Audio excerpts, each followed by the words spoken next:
Queridos, a paz do Senhor, hoje nós vamos estar trazendo uma matéria nova, estaremos falando sobre o episcopo ou presbítero.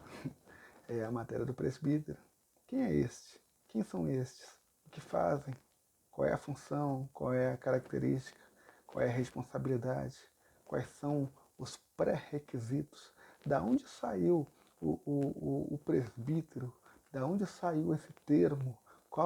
Quais são as propostas? Será que isso daí vem só do Novo Testamento? Ou será que isso daí é uma regra de transição do Velho Testamento? Bem, para que a gente possa entender isso daí, é importante a gente dar um pulinho lá na Velha Aliança, porque desde os primórdios da humanidade, o ancião, o idoso, o homem mais velho, ele sempre foi reconhecido por portar a sabedoria.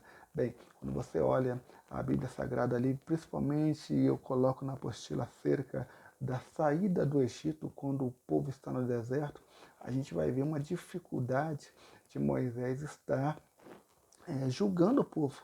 É uma grande multidão, há cerca de quase 2 milhões de hebreus, homens fora mulheres e crianças, e tinha Moisés a responsabilidade, a dificultosa, a árdua responsabilidade de julgar o povo, julgar as causas, os problemas, os dilemas ainda na trajetória no deserto. Então, em uma das vezes que a Bíblia então diz que o seu sogro Jetro vai visitá-lo, e ele vendo ali aquela dificuldade de Moisés de estar administrando aquele povo, ele então dá um conselho a Moisés para que ele não fizesse sozinho, que ele pudesse ali escolher alguns homens de confiança, homens sábios, e colocasse para ajudá-lo nessa difícil tarefa de julgar o povo. As coisas mais graves, mais difíceis, então levasse-se a Moisés.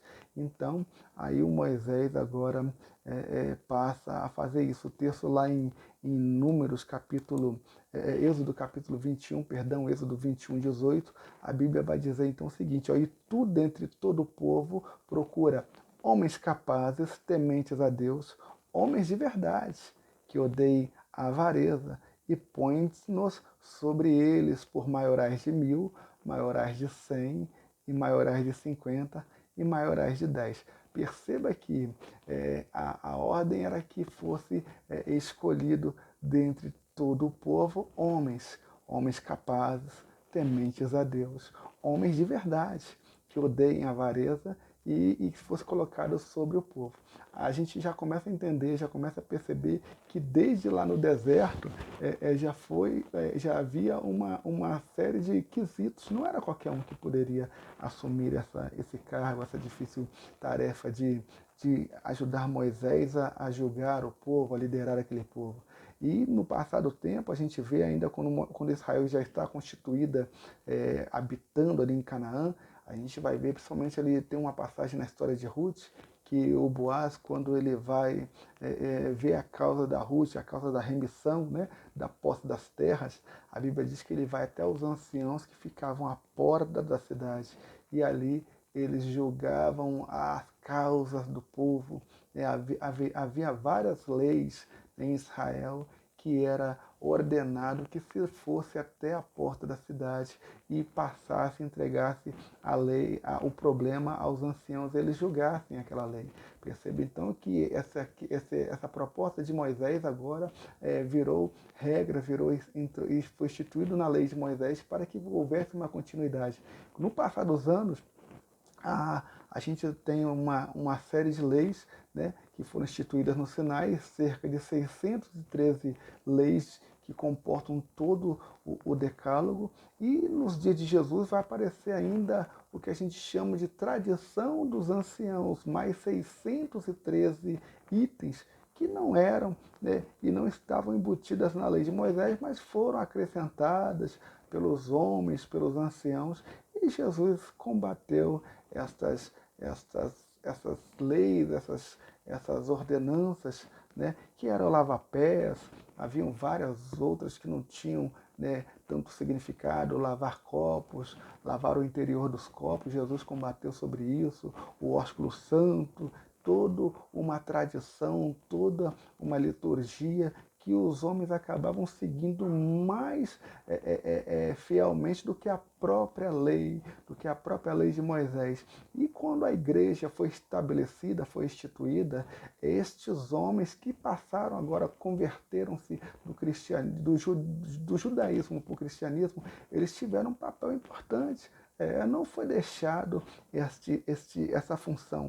Na Bíblia, agora no idioma grego, no hebraico ali o ancião, o velho, o idoso, no hebraico é zakar, né? Aponta para o homem de sabedoria. Agora no grego do Novo Testamento nós temos o nome presbíteros. Presbítero é o ancião, o homem de idade, o homem mais velho. E havia também uma palavra grega chamada episcopos, que era o supervisor, o superintendente.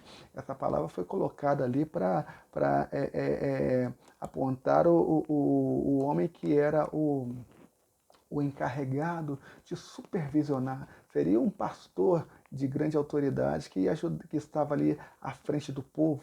Interessante que quando Paulo ele escreve a Timóteo, ele manda dizer que era para selecionar presbíteros e bispos, né?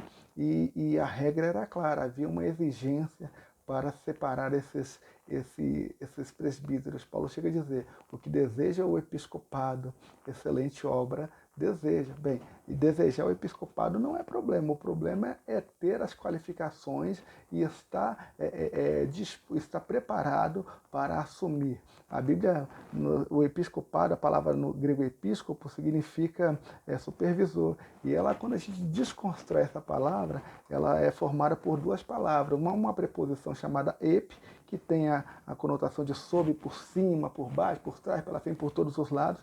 Tem uma conotação de posição, de posicionamento.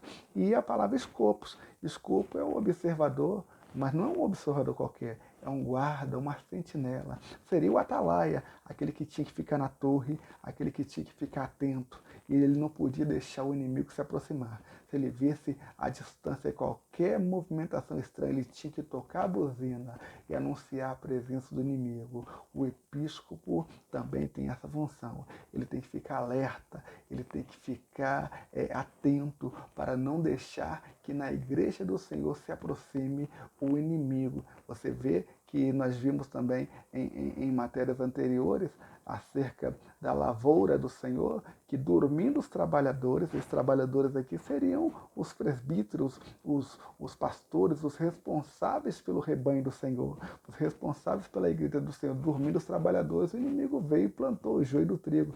Perceba que a função do presbítero é estar atento acerca da palavra, conhecendo a doutrina, conhecendo os porquês e os praquês, impedindo que o inimigo venha semear o joio, impedindo que o inimigo venha semear o pecado, semear vãs doutrinas, heresias no meio do povo de Deus. Ele também é um sinal distante, alvo ou fim a quem alguém tem em vista. Perceba que o presbítero ele tem que ser alguém que você tem que observar de longe. É como se fosse uma torre, um sinal, um farol. No mundo antigo, até hoje, é utilizado na beira da praia, nos penhascos, um farol para marcar posicionamento, para mostrar para o capitão dos navios que há um rochedo, algo para eles que não possam, para que ele não venha bater. No alto dos montes também tem sinalizações para mostrar aos pilotos dos aviões que eles têm que manter uma certa distância para não bater nas montanhas. Assim também é o presbítero. Ele tem que ser um sinal para mim e para você. Ele tem que ser um sinal distante para mostrar referência. Interessante é que vai ter requisitos, assim como lá em Êxodo 18 teve requisitos, aqui também em presbítero, o presbítero vai ter requisitos. 18, 21 de Êxodo tinha requisitos: homens capazes, tementes a Deus de verdade, homens de verdade que odeiam a avareza. E lá para o presbítero, presbítero tem que ser o quê? Convém que o presbítero seja irrepreensível, marido de uma só mulher. Não precisa nem falar, né? A pessoa já está entendendo. É temperante, sóbrio, modesto, hospitaleiro, apto para ensinar. Meu Deus, é muita coisa, é muito quesito, é muita responsabilidade. E é interessante que tinha que ficar na frente do povo. Era um pessoal que tinha que saber da lei do Senhor para ensinar, é um ensinador. O irrepressível, ele não podia ter nada que viesse repreendê-lo. Tem muita gente que tem alguma coisinha que faz com que ele fique ele seja repreensível, repreendido. Tem muita gente que não pode ser obreiro, não pode ser presbítero, não pode exercer uma função de responsabilidade. Paulo também vai escrever a Tito a referente ao episcopado, e interessante que não vai mudar muita coisa não, vai acrescentar algumas coisinhas e a gente precisa entender. Eu coloquei tudo na apostila, não vou aqui falar muito, mas a apostila está bem grande, está bem cheia de informações. E o presbítero, é interessante que o presbítero, ele tinha, além dessa função de ensinar, ele precisava ter uns atributos espirituais, dons ministeriais. Por exemplo, o dom de cura. É imprescindível que um presbítero não tenha. O presbítero tem que estar, no mínimo, buscando o dom de cura. Por quê? Porque Tiago vai dizer, se tiver alguém doente, chama os presbíteros. Ele ungirá com óleo. O óleo que cura, irmãos? Não. O óleo é só uma ferramenta do obreiro. Aí tem muita gente que fica andando com óleo por aí. Não, o óleo tem restrições. A Bíblia diz que o obreiro, o presbítero, ungirá com óleo.